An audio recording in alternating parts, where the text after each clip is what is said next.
Welcome to my philosophy channel. Before he became the Buddha, he was a man who had run out of options. He had pushed the body to its limits, stripped life down to almost nothing, and still found the same thing waiting for him: dissatisfaction that could not be starved away, silenced, or controlled. So he stopped trying to fix the world, and for the first time, he turned toward the one place he had been avoiding. What if the problem was not out there, but built into the way the mind works? What followed, over the course of a single night, was not a revelation in the usual sense.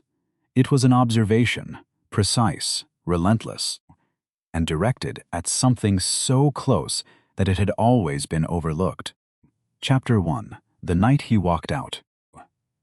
The candle in the corridor was still burning when he stopped at the doorway. Inside, his wife was sleeping with one arm curved around the newborn. He stood there long enough that the wax dripped twice and the flame flickered low. Then he turned, walked past the sleeping guards, past the stables, past the last gate of his father's palace, and into the dark. His name was Siddhartha. He was 29, a prince of a small northern kingdom, raised inside walls so high that for most of his life he had never seen a sick body or a dead one. His father had arranged it carefully. Music in every room, 3 palaces for 3 seasons. Every door opened before he reached it. The whole architecture of his upbringing was designed to keep one question from forming in his mind. The question formed anyway. It came not from suffering, but from its opposite, from the quiet hours when nothing was wrong and something still felt off. He had a wife he loved. He had a child he had waited for. He had wealth that could buy small nations.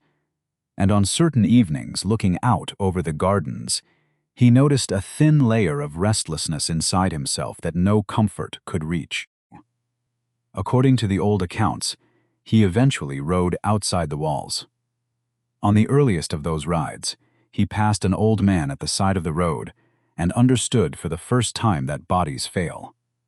Later trips brought him a sick man, then a corpse being carried to the river. The last brought him a wandering monk, whose face, despite the dust and the begging bowl, looked unmistakably calm. What disturbed him was not death itself. People had always died, every day, in every village of his father's kingdom. The shock was that he had been kept from this knowledge on purpose, by people who loved him, because they understood that knowing it changes you, and it had changed him. Once you have seen that the body you are sitting inside is on a timer, you cannot unsee it. You can only decide what to do with the hours left. Most people, faced with that recognition, double down on comfort. They buy more, plan harder, fill the calendar tighter. Siddhartha did the opposite. He took off the rings, cut his long hair with his own sword, and handed his horse back to the servant who had ridden out with him. Then he walked into the forest carrying nothing. What looked from the outside like a man unraveling was actually a man setting up an experiment. The experiment was a simple one, though it would take him 6 years to set up and a single night under a fig tree to finish.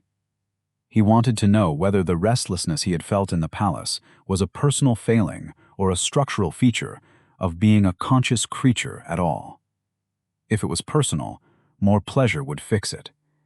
If it was structural, no amount of pleasure ever would. He needed to find out which. Think about this for a moment. You have probably never left a palace, never given up anything that dramatic. But you may have had a quieter version of his night at the window. A successful Tuesday afternoon, a vacation that should have been perfect. A moment of getting exactly what you asked for, in which something small inside you did not feel satisfied. He noticed that feeling. He took it seriously enough to walk out over it. What he eventually came back with was not a religion. He never asked anyone to believe him, and he discouraged most people who tried. He came back with a description, careful, almost clinical, of how that small, unsatisfied feeling is manufactured, second by second, inside an ordinary human mind. And he came back with a method for taking the machinery apart, one piece at a time, in the privacy of one's own attention. By the time the candle in the corridor finally went out, he was already a long way down the road. Chapter 2. The 3 layers of a wound you don't know you have. Think of the last time you ate when you were genuinely hungry. The first bite was probably close to perfect. Heat and salt and the specific pleasure of a body getting what it needed. The second bite was slightly less so. The 10th was mechanical. This is not a flaw in your appetite. This is a flaw in something deeper, something the Buddha spent his first years in the forest trying to name. Most people arrive at Buddhist thought with a rough translation of the central claim. Life is suffering. This is both accurate and nearly useless, because it describes nothing that wasn't already obvious. Of course there is pain. Of course things go wrong. Any honest adult has known this since childhood. If that were the whole diagnosis, it would not have required a prince to abandon his palace to arrive at it. The actual observation is more precise and more uncomfortable. The Buddha identified not one form of unsatisfactoriness, but 3, layered inside each other like concentric rings. Most people spend their lives aware only of the outermost ring. The second becomes visible if you look carefully enough. The third is the one that hums beneath every moment, including the pleasant ones, and it is the one almost no one ever stops to examine. The outermost layer is obvious suffering, the kind that announces itself clearly. Physical pain, grief, the particular anguish of losing what you love, the frustration of being denied what you need. This layer needs no elaboration because it rarely goes unnoticed. It is what brings people to therapy, to prayer, to medication, to long conversations at midnight. It is what makes someone spend 6 years in a forest, trying to understand what is actually happening. The second layer is subtler and far more pervasive.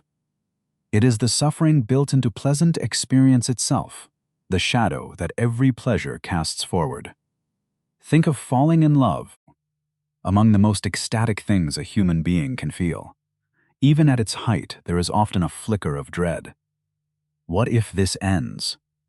The anxiety arises not because something has gone wrong, but because the mind understands, somewhere below language, that all conditions are temporary.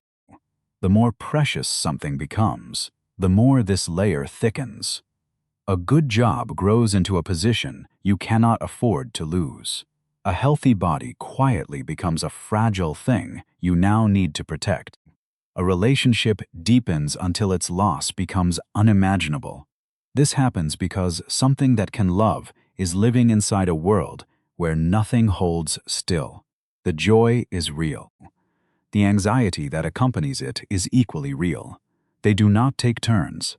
They arrive together. The third layer is where the analysis becomes genuinely original.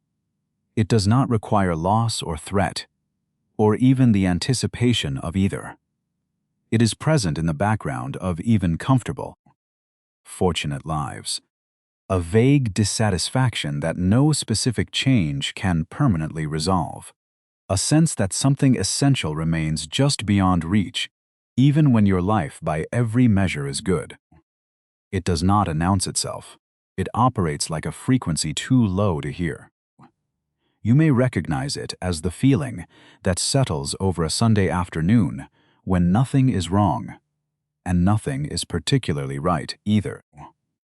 Or the strange hollowness that follows a significant achievement, the moment when you expected to feel finished, and instead felt only the question reforming itself, slightly further ahead. This is not ingratitude. This is what the Buddha called the suffering of being a conscious entity constantly in the process of becoming. The value of naming all three layers is not to increase despair, but to locate the problem precisely. Most people spend enormous energy blaming the wrong things: the job, the partner, the decade, because the pain feels like it must be coming from somewhere fixable. Seeing all three layers together reveals something uncomfortable and liberating in equal measure.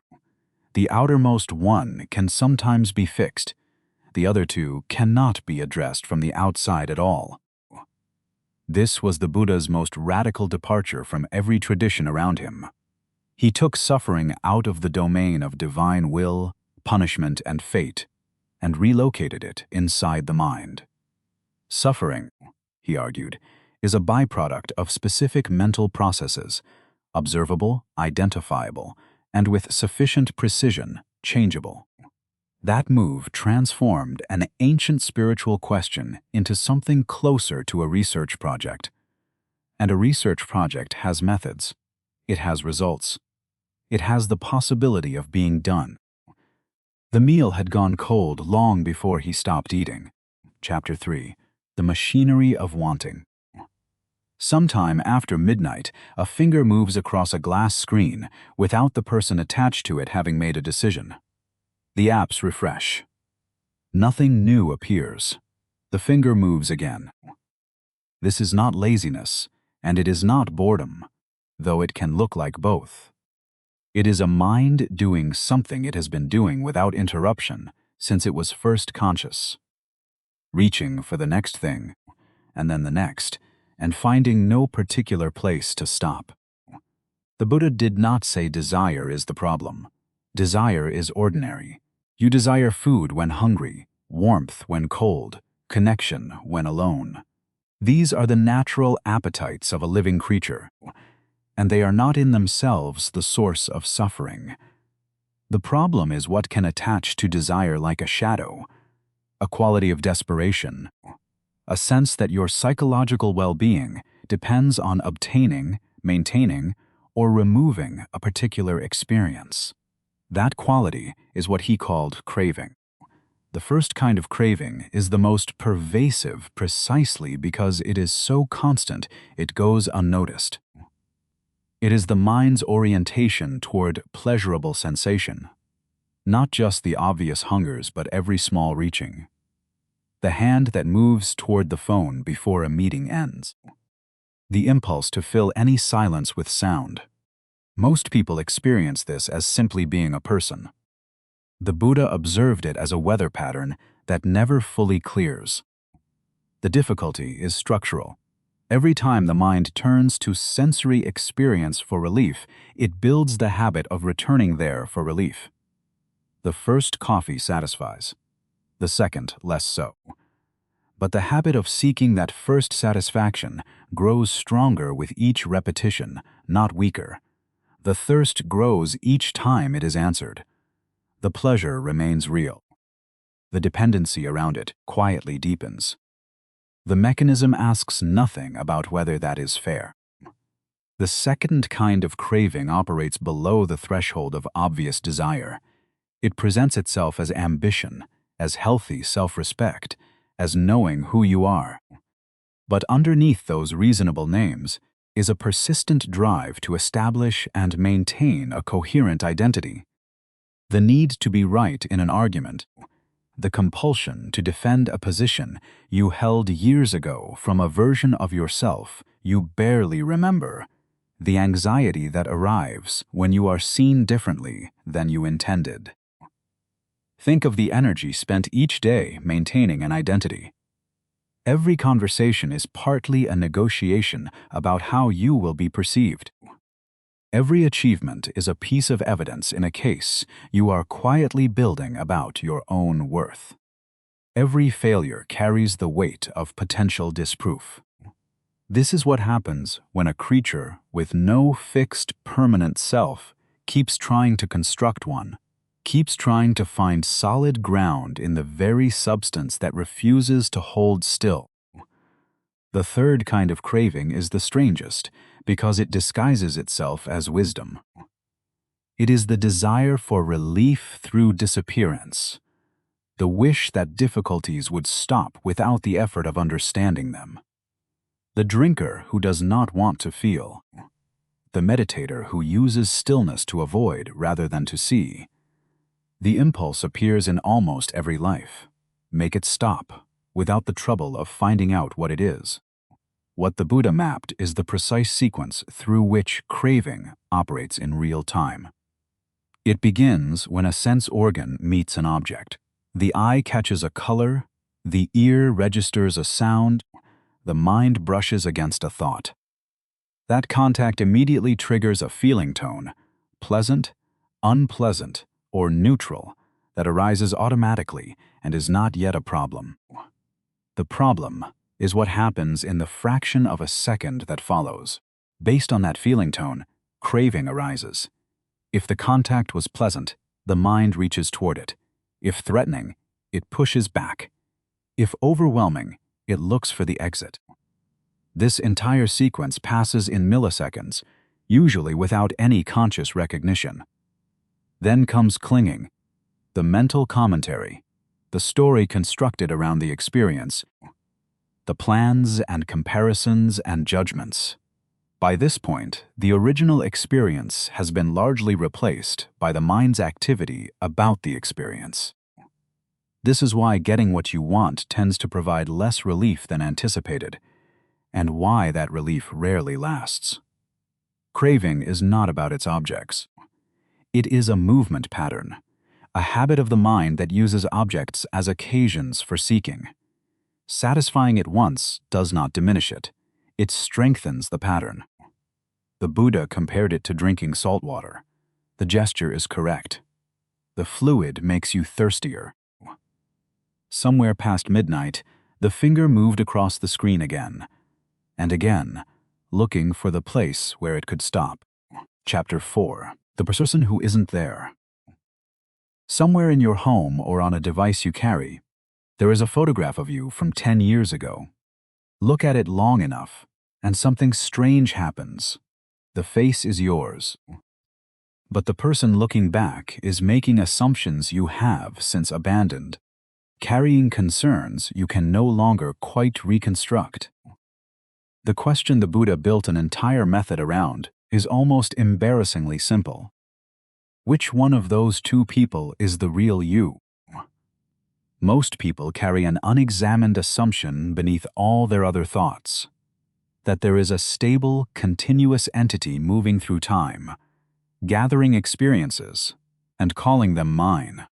The experiences change, the opinions change, but the one who has the experiences, the observer behind the eyes, feels constant. The same person who was 10, who will be 70. This assumption is so foundational it rarely surfaces into conscious thought. It simply runs quietly, underneath everything else. The Buddha's investigation began with a question that sounds too simple. If there is a self, where exactly is it? The question is meant literally. A genuine empirical inquiry, not a riddle. Look carefully and try to find it. Is it in the body? The body is measurably different from what it was 7 years ago. Cells die and are replaced. The hand that reads this shares almost no molecules with the hand that learned to write. Perhaps the self is in the thoughts, but thoughts arise without invitation and vanish without permission. Perhaps it is in the personality, the emotions, the preferences. But consider the distance between who you are when exhausted and who you are when rested. The person you were at 20 held convictions the person you are now has quietly discarded. Which of these versions is the permanent, essential self? When the Buddha looked carefully at what a person is, he found 5 streams of activity running at once. A physical body in constant change. Feeling tones, pleasant, unpleasant, neutral, arising with each sensory contact. A process of recognition labeling each experience. A current of mental events, intentions, habits, emotions, memories, and consciousness itself, the knowing quality that allows all of this to be experienced at all. None of these is a fixed self. All of them are processes. What creates the convincing impression of a stable self is the mind's extraordinary speed at weaving these 5 streams into a single narrative. Every moment, consciousness claims experience as mine. This thought, this pain, this achievement. The claiming happens so quickly and automatically that the result, the sense of being a continuous, unified person, feels less like a construction than a discovery. The Buddha's careful examination suggested it is entirely the former. This construction carries a specific cost. The moment you identify something as me, you become vulnerable to anything that threatens it. Identify with your reputation, and criticism feels like an attack on your existence. Identify with your beliefs, and a contradictory fact feels like a personal assault. The more solid the constructed self, the larger the surface area of potential injury, and the self, once constructed, requires constant maintenance to remain intact. Hearing this for the first time, many people feel something close to vertigo. If the self is a construction, who is doing the constructing? Who is reading these words? The answer the Buddha offered was careful. He was not saying there is nothing. He was saying that what there is exists differently than you imagine. Experience continues. Decisions get made. Responsibility remains. The solid, separate entity you assumed was running. The operation was never quite there.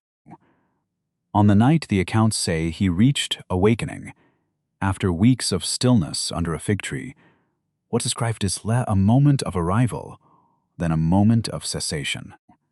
The constructed defenses of selfhood, arguments for its permanence, strategies for its maintenance, are said to have simply collapsed, like walls around an empty space. What was there before they fell was still there afterward.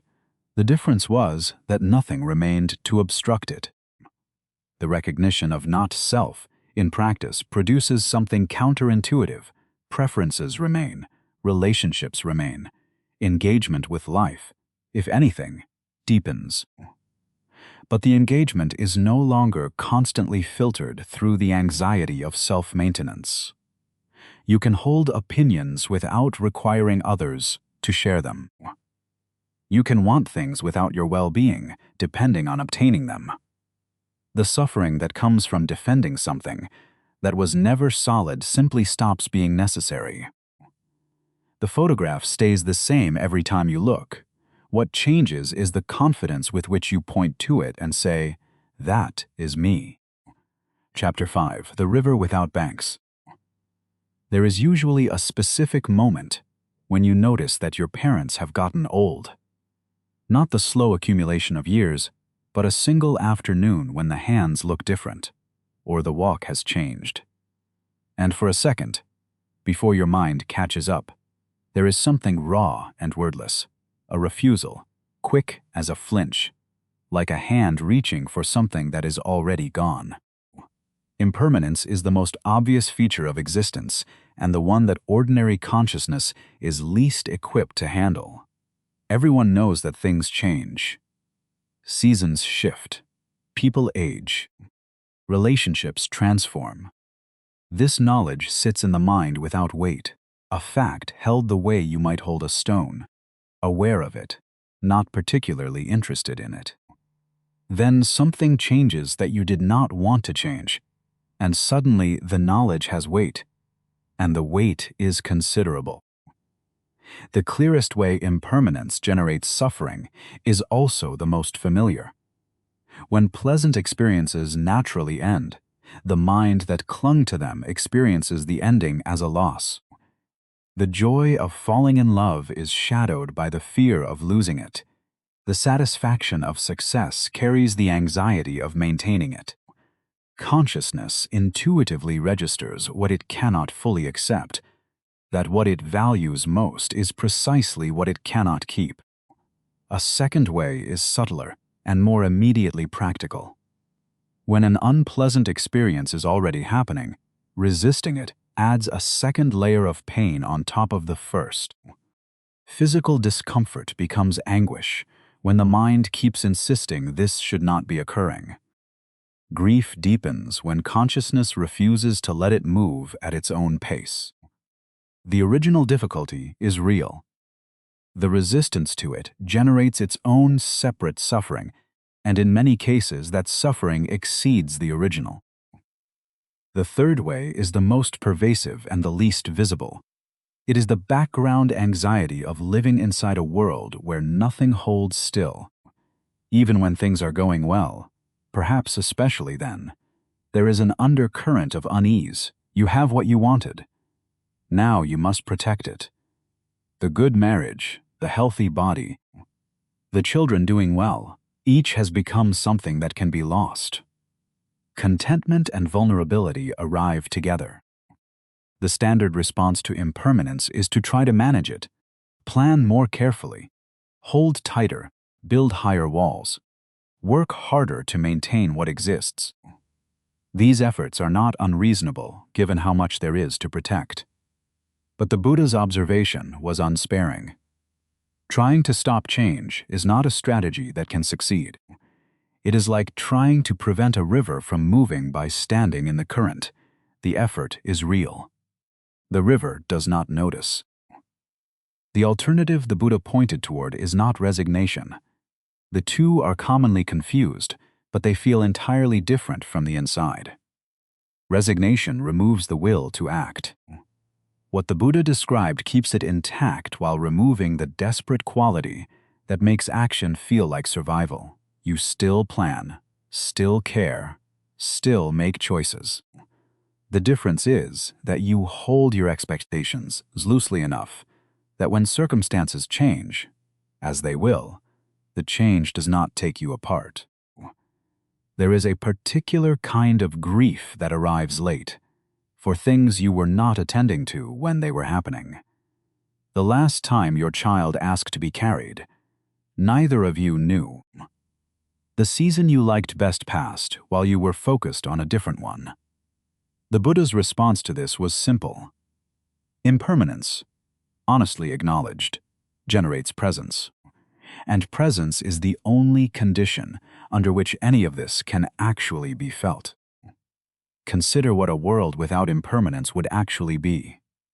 A song that never ended, a meal that never finished, a relationship frozen at one moment, unable to develop. The qualities that make existence feel meaningful, growth, learning, the particular sweetness of reunion, the way gratitude arises only after absence. None of these are possible without change. The very thing consciousness most resists is the condition that makes everything it values possible. When the understanding of impermanence shifts from knowledge into something felt, daily experience changes texture. Difficult emotions become easier to bear because they are recognized as temporary. The mind learns to let them move rather than pin them down. Decisions carry less anxiety because mistakes are correctable. And aging loses some of its terror as the mind stops requiring the present moment to look like an earlier one. The hands looked different, and she found, now that she was looking, that she would not have wanted to miss it. Chapter 6. The Net with No Knots. On a Tuesday morning, you pick up a cup of coffee and drink it without thinking. The liquid was grown by a family you will never meet, shipped on an ocean you have never seen, roasted in a city 1,000 miles away. None of this has yet accounted for the fact that the warmth feels the way it does, partly because of a conversation from 3 days ago that you are, without knowing it, still carrying. The Buddha's analysis of interdependence begins with a claim simple enough to sound unremarkable. Nothing that exists does so independently. Everything arises through a specific configuration of conditions and dissolves when those conditions shift. This is a precise description of how causation works, at the level of atoms and oceans, at the level of societies and cells, and most practically, at the level of thoughts and emotions that constitute daily experience. Take anger. The popular account says something happened and made you angry. The Buddha's account goes further back, into the conditions already present before the triggering event arrived. The story you carry about what this kind of event means, the tension in your body from the morning, the history with this person. Remove any one of these, and what you call anger arrives differently, or does not arrive.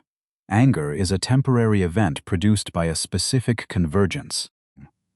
The Buddha mapped this principle as a chain. A fundamental misunderstanding about the nature of experience shapes what is perceived. What is perceived shapes what is felt. What is felt generates craving. Craving generates clinging. Clinging shapes what is done. What is done shapes what comes next. Each link conditions the next, sustaining the cycle through its own momentum. The chain is not destiny. Understanding it is the beginning of being able to work with it. This understanding transforms how to think about personal identity.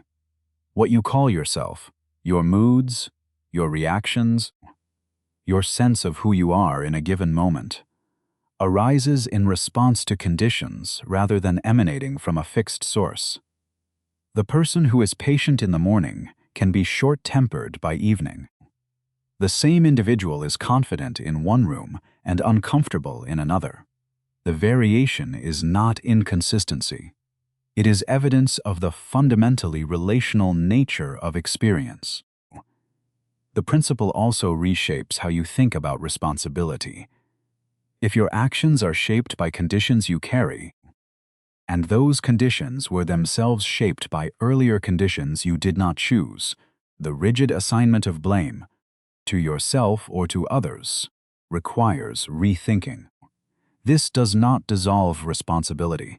It distributes it more honestly across the full web of causes, rather than concentrating it entirely on a single actor standing apart from all context. The practical consequence is significant. When a difficult mental state is understood as a convergence of conditions, you gain the ability to work with those conditions, rather than simply enduring the state. If chronic anxiety is a pattern maintained by specific triggers, sleep quality, and relational dynamics, then each of those becomes addressable. The difficulty does not dissolve, but it is no longer a wall. It is a process, and processes have handles. The Buddhist tradition offers an image for this. Imagine an infinite net stretched across existence, with a jewel at every knot. Each jewel reflects all the others, which means that changing any single jewel changes every reflection in the entire net. The same principle operates in the conversation you had yesterday, which affected how you slept, which changed how you met this morning, which rippled outward in ways neither of you will ever fully trace. This principle does not simplify the world. It makes it more honest. You did not arrive at this moment carrying only yourself. You arrived carrying the language that shaped your thinking, the economy that constrained your choices, the people who raised you.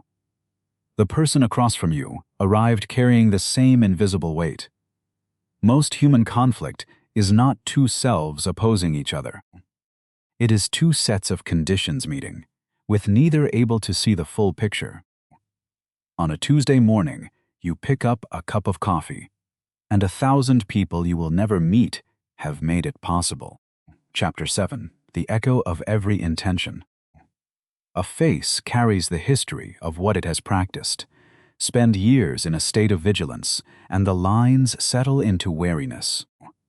Spend them in quiet attention, and something else develops around the eyes. A quality harder to name, but immediately recognizable. The Buddhist analysis of karma begins here. with the observable fact that the mind is shaped by what it repeatedly does, the same way a hand is shaped by what it repeatedly holds. The word karma has accumulated so many misunderstandings in its migration into English that almost anything useful has been buried. The Buddha used it to mean intentional action, specifically the quality of mind that motivates action. His central observation was that every intentional action strengthens the mental pattern that produced it, making that pattern more available the next time similar conditions arise. The mind trains itself through its own choices. That is the whole of it. Take anger from a different angle. The first time a person responds to frustration with anger, certain patterns activate. The second time is slightly easier. By the 100th, the response is nearly automatic. The body tightening before the mind has consciously registered the triggering situation. What looks from the outside like a difficult personality is often a skill that has been practiced without being chosen. Developed through repetition, the same way a musician develops technique. The karmic weight of an action depends on the intention behind it more than on the external form. The same gesture, motivated by genuine care, produces a different effect, both in its recipient and in the mind that produced it, than the identical gesture motivated by the desire to appear caring. The mind is shaped by the quality of motivation it regularly operates from. Over time, repeated intentions become the default orientation from which all actions arise. This is why character is historical rather than fixed. The person you are at 50 is the accumulated result of 10,000 small choices made in moments of pressure, convenience, fatigue, or clarity. The generous person got there through a long series of small acts of generosity, many of which were not convenient. The honest person built that quality through dozens of moments in which they could have chosen otherwise, and did not. Character is a practice. It accumulates. Think of someone you know who is reliably honest. Someone from whom you can expect a straight answer, even when that answer is uncomfortable. That reliability was built through practice, one small decision at a time. When real pressure arrives, something to lose, a social cost, this person often tells the truth almost before consciously deciding to. The pattern has become prior to the decision. The karma has become character.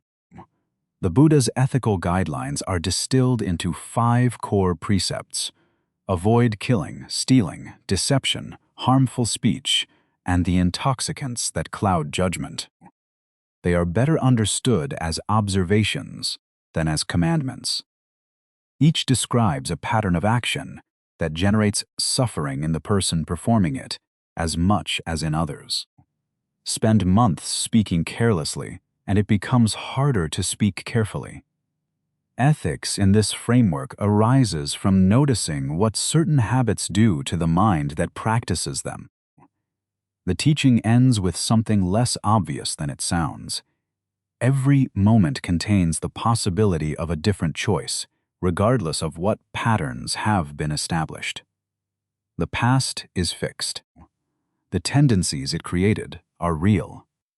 At every moment of genuine awareness, though, there is a gap, however small, between the arising of a conditioned impulse and its becoming an action. That gap is where freedom lives. It is also where karma is made. This is where karma becomes hopeful without becoming sentimental. The patterns most deeply ingrained, chronic irritability, habitual self-defeat, compulsive dishonesty, can be changed. The method the Buddha proposed bypasses willpower entirely. Instead of opposing the unwanted pattern directly, which usually strengthens it, the practice involves consistently cultivating its opposite. Small acts of patience where there was irritability. Small acts of honesty where there was evasion. The new pattern builds through repetition. The the same way the old one did. Somewhere in a face, 30 years of small choices have settled into something that looks almost like fate. Chapter 8. The laboratory behind your eyes. A person sits in a chair with their eyes closed. From the outside, nothing is happening. Inside, the mind is generating images, half-formed sentences, fragments of yesterday's conversation, and sudden inexplicable memories of embarrassing things from years ago, all arriving without invitation. This is what the opening minutes of meditation practice actually look like. Not the serene stillness pictured in most depictions of it, but a front-row demonstration of how ceaselessly the machinery runs. Meditation is regularly misunderstood in ways that make it seem either more glamorous or more tedious than it is. The Buddha described it as a precise form of investigation, a method for observing the mind directly, the way a scientist examines something through a microscope, except that the scientist and the specimen are the same person. The goal is accurate perception of what is actually happening in awareness, moment by moment. The specific mental skill being trained is called sati in the original Pali, usually translated as mindfulness, though that word has been diluted by overuse. What the Buddha meant was precise, the capacity to sustain clear awareness of present moment experience without being swept into reactivity about it. The aim is accurate observation, the way you can only see the bottom of a lake when the surface stops moving. The practice typically begins with the breath. The breath is always available, naturally rhythmic, closely connected to both body and mind. Anxiety quickens it, calm deepens it. It provides a reference point from which to observe. The mind will wander. That is certain and not a failure. The instruction is simply to notice when it has wandered and return. That act of returning, done hundreds of times, is the actual training. The Buddha organized this investigation into 4 foundations: the body, breath, posture, sensation, movement, grounding consciousness in physical reality rather than abstraction, feeling tones, the pleasant, unpleasant, or neutral quality that attaches to each moment of contact, the mind itself, observing mental states as they arise and pass, anger, fear, desire, contentment, without being absorbed into them, and phenomena, watching how all experience arises and dissolves according to conditions. 4 angles on the same underlying investigation. The most significant shift meditation makes possible is the difference between being a mental state and observing one. Being the anger means the anger is happening and you are it entirely. Observing the anger means it is arising in awareness, and you are the awareness in which it is arising. In the first case, the anger has complete authority. In the second, something else is present, a space within which the anger is occurring, which is not itself angry. An experience available through sustained practice arrives without announcement, often as a small shock. A moment of strong emotion, anger, a spike of anxiety, and instead of being inside it, there is a brief instant of recognizing it from outside. I am feeling angry. The psychological distance between that and simply being angry is small to describe. It is not small to experience. Something has shifted in the relationship between awareness and its contents. The accounts of Siddhartha's weeks under the fig tree describe a man who had already tried everything else. Years of physical asceticism, near starvation, extremes of heat, had produced clarity about what does not work. He turned to something more difficult, the sustained investigation of the mind by the mind itself. Sitting still, watching what arose, watching it insist on attention, watching it dissolve, eventually, when met with full attention rather than resistance. The formal practice of meditation is a concentrated training ground, but the insights it develops are meant to migrate into everything else. More time sitting still is a means, not the destination. The goal is an increasingly continuous quality of awareness, brought to eating, walking, working, listening. When that continuity develops, the distinction between formal practice and daily life gradually becomes academic. The laboratory is everywhere. It has always been. Alongside mindfulness, the Buddha taught concentration, the capacity to sustain attention on a single object with increasing precision and depth. Where mindfulness is open and receptive, concentration is focused and penetrating.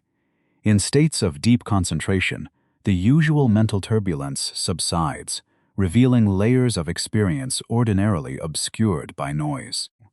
These concentrated states are not the goal of practice, but they provide the clarity and stability that makes genuine insight possible, still water that allows the bottom to be seen. The person in the chair was not trying to stop the machinery. They were, for the first time, actually looking at it. Chapter 9. The fire that stops burning. A small oil lamp burning in a dark room. The oil is almost finished. The flame does not struggle or resist. It does not know it is ending. When the oil is gone, the flame simply, and this is the precise word the Buddha reached for, goes out, not violently, not tragically, the way things end when there is nothing left maintaining them. He called this nirvana. The word means, in its literal sense, extinguishing. In the 2,500 years since the Buddha used that image, it has accumulated so many layers of misinterpretation that the original meaning is nearly buried. People reach for heaven or oblivion or permanent bliss. What the Buddha actually described was a specific transformation, a change in the relationship between consciousness and the machinery that generates craving. The experience continues. What ends is the compulsive quality that makes experience feel like an emergency. The flame metaphor only works if you understand what fuel it refers to. The fire being extinguished is not consciousness.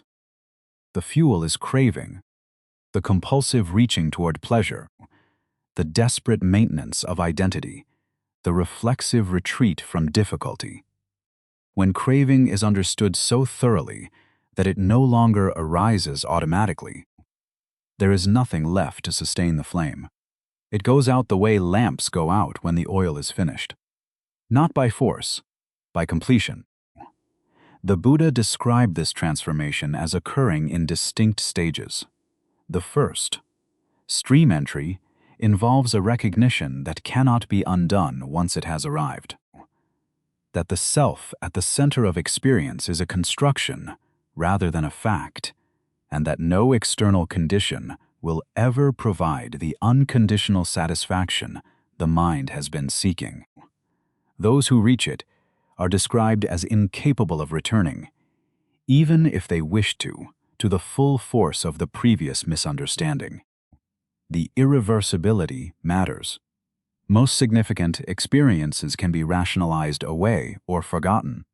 These insights persist differently because they involve structural changes in how consciousness receives experience rather than memories that can fade. The classical image is a person who mistakes a rope for a snake in dim light. Once the lamp is brought and the rope seen clearly, they may still flinch. Old reflexes take time to update, but they do not again believe it is a snake. The later stages involve progressively deeper freedom, weakening the patterns of craving and aversion, releasing attachment to sensory experience, and finally, the complete cessation of the mental patterns that generate suffering. What surprises people who study these descriptions is how ordinary the result sounds. The senses still operate. Preferences still exist. Food tastes like something. Cold is cold. The difference is in the quality of relationship to all of this, engagement without emergency. Consider what it means to want something without your equanimity depending on obtaining it, to have preferences without being imprisoned by them. The Buddha described the liberated mind as one that can be moved without being shaken, fully present to pleasure and pain, gain and loss, praise and blame, without any of these having the power to disturb what lies underneath them. This is the texture of liberation, not its achievement. An ordinary life experienced without emergency. The traditions that developed from the Buddha's teachings approached this transformation from different directions, some through careful analysis of how suffering arises, others through direct recognition of awareness's essential nature, others through compassion and service. Each tradition emphasizes different aspects of the same underlying insight and trains different capacities, different paths ascending the same mountain. The views from each face are genuinely different. The summit they point toward is the same. What the fully awake life looks like from the outside is often unexpectedly ordinary. The accounts of the Buddha's last decades describe a man who ate, walked, and regularly dealt with people who wanted to argue, people in confusion, people in pain. He engaged with all of it without the constant noise of self-concern. Actions arose from the situation itself, without the machinery of craving running as an intermediary between the person and the world. On a rainy night in the far north, between two trees, the lamp went out, the way lamps always go out, quietly, completely, without remainder. Chapter 10. Returning to the world he once left. He walked out of the forest the same way he had walked in, without ceremony, without announcement, along a dusty road in the summer heat. He was not the same person who had left. He did not return to the palace. He walked toward the nearest city, sat down under a tree at the edge of the road, and waited to see who would come. What followed was 45 years of walking from town to town, eating what was offered, sleeping under trees or in simple shelters, and talking to whoever appeared, farmers and kings, merchants and outcasts, people in grief and people in confusion. No temples, no institution, no claim to supernatural authority. A man who had seen something clearly, talking to other people about what he had seen, in whatever language the situation required. The teachings he gave across those decades were calibrated to whoever stood in front of him. To someone consumed by grief, the universality of loss. To someone paralyzed by anger, methods for working with anger. To someone who wanted intellectual debate, precision. He appeared to understand that the same insight could be approached from whichever side the person happened to be standing, and that what mattered was not the side, but whether, eventually, you arrived. The context is different now. The dusty roads have become commutes. The kings and farmers have become colleagues and family members. But the specific difficulties the Buddha spent 45 years addressing, suffering generated by craving, by resistance to impermanence, by the constructed self and its endless maintenance, none of these have changed. The person in a hospital corridor, waiting for news, is having exactly the encounter these teachings were designed for. Aging offers something no formal practice can replicate. A decades-long encounter with impermanence that cannot be deferred, paused, or intellectually bypassed. The body declines. Capabilities reduce. Roles change. A person who has spent years learning to work skillfully with what cannot be controlled finds, perhaps surprisingly, that aging is not entirely unwelcome. What the body is doing was always what all experience was doing. The difference is that now it is impossible to pretend otherwise. When he was 80, in northern India in the rainy season, the Buddha ate food that made him ill and understood he was dying. He walked to a grove outside a small town, lay down between two trees, and spent his final hours with the people who had followed him. The accounts describe composure and unhurried presence, the same quality that had apparently characterized his engagement with everything, now applied to this. His last recorded words were simple. All conditioned things are impermanent. Work out your liberation with diligence. The first part is the whole of the analysis, condensed to 7 words. The second part is the whole of the practice, condensed to 5. He offered no final revelation, no special knowledge withheld until the last moment. He said what he had been saying for 45 years, and then he was quiet. The instruction continues to land wherever there is sufficient attention to hear it. In the office at the end of a day that went wrong. In the hospital room. At the door of a child's room after an argument, wanting to say something and not knowing what. The teaching is not asking for perfect circumstances or complete understanding. It is asking for one more honest moment of engagement with whatever is actually present. He never went back to the palace. What had been missing there had been found and carried back into the ordinary world, into the dust, the conversations, the people in confusion, the people in grief. The teaching points a direction anyone can follow, progressively deeper into life rather than away from it, with a less defended capacity to meet what arrives. The forest was where he saw clearly. Everywhere else was where it mattered. The question this leaves is not whether the Buddha was right. The essential insights have survived 2,500 years of careful testing and recent contact with neuroscience and psychology without requiring significant revision. The question is whether you are willing to conduct the experiment yourself, not as a project, as a simple, repeatable act of attention, noticing what is actually happening in your own awareness right now before you move on. The candle in that corridor burned for a long time after he left. What he came back with is still burning. There is a question underneath everything in this investigation that the investigation itself cannot close. What does it mean to be a conscious being, capable of love and memory, and the anticipation of loss? That will certainly end. The Buddha's entire project was, in one sense, an attempt to hold this question without flinching and without consolation. He found that when the question is faced directly, it does not disappear, but the terror wrapped around it loosens. And what is underneath the terror, it turns out, has been there much longer than the fear. If this kind of close looking at the machinery of the mind felt like it was worth something, this channel is where that conversation continues. There is more to see. The question to carry out of this video is not whether any of this is true. That is something only practice can determine, and practice begins exactly where thinking reaches its limit.